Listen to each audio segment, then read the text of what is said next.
Саламатсыздарбы, урматтуу эл журт. Мен бүгүн 2025 жыл 1 январь күнү ушу сиздерге бир-эки маселе боюнча кайрылууну чечтим.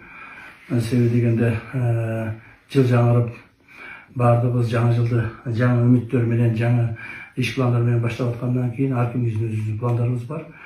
Андан сырткары урматтуу президентибиз Садыр Кожоевичтин 2025 жылгы биздин алдыбызга койгон чоң максат талаптары бар. Ошолорду аткаруунун негизинде менде бир-эки ойлор пайда болду. Ошолорду сиздер менен бөлүшүп кетүүнү туура чечтим.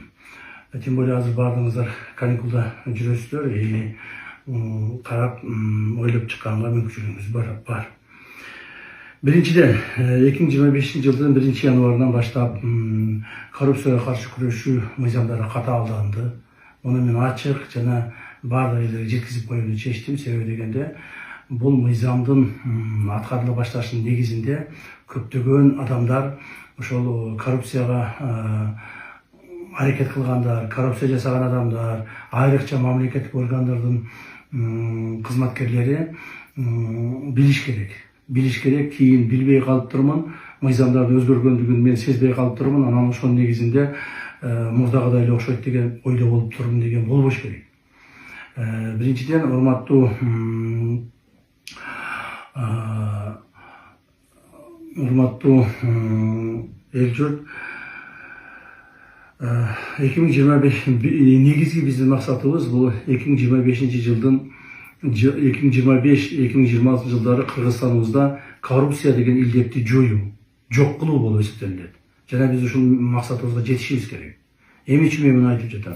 Көпчүлүгүңүздөр ойлоп жатсаңыздар керек, коррупцияны жеңе албайсыңар, коррупцияны жеңүүгө мүмкүнчүл эмес, жана ал өтө кыйын деп. Туура, өтө кыйын, жеңиш өтө кыйын, күрөшүү дагы өтө кыйын. Бирок биз ушуну жеңебиз жана жок кылабыз деген максатыбызды алдыга коюп атабыз. 2025 жана 2026 жылдардын тегерегинде ушул коррупциялык илдеттер Кыргызстаныбызда болбош керек.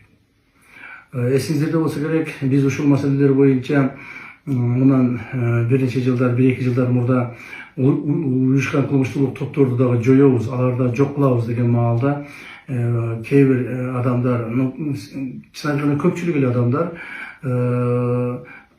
ишенишкен эмес. Кээ бирлери даже бизди шылдыңдап чыккан.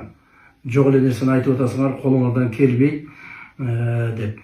Себеби адамдар билген, бул уюшкан кылмыштуулук топ коомубузда толук бойдон коомубузду басып алганын, коомубузда алар мамлекеттик бардык